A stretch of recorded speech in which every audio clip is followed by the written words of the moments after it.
जब मैं यहाँ लैंड हुआ तब मुझे चंद्रशेखर भाई के बारे में पता चला कि उनको किसी ने गोली भी मारने की उनकी हत्या करने की कोशिश की, फायरिंग उन पर हुई।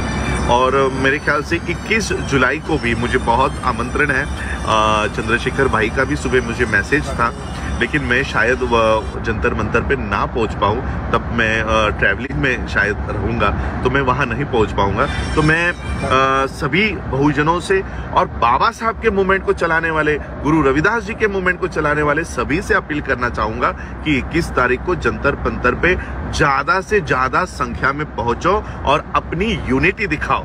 हमारा कोई भी बंदा हो, भले हमारे पॉलिटिकल डिफरेंसेस हो, भले हमारे कोई भी डिफरेंसेस हो, ईगो छोड़ के, मतभेद छोड़ के, जब हमारे किसी भी बंदे के ऊपर इस तरह से अटैक होता है, वो हम लोगों को समाज बन के इकट्ठा होकर लड़ना होगा, आना होगा, अपनी संख्या दिखानी होगी, ताकि जो हमारे ऊपर पेशाब करने वाले लोग हैं, जो हमें जूते में पानी पिलाने वाले लोग हैं, उन लोगों को ये बात पता चले कि हम आज भी इकट्ठा है। चाहे महर्षि वाल्मीकि जी के फॉलोवर्स हो, गुरु रविदास जी के फॉलोवर्स हो, बाबा साहब के फॉलोवर्स हो, या तथागत बुद्ध के फॉलोवर्स हो, हमारे तो आपस में कोई झगड़े भी नहीं है। क्या मुझे किसी की कोई प्रॉपर्टी मिलने वाली है?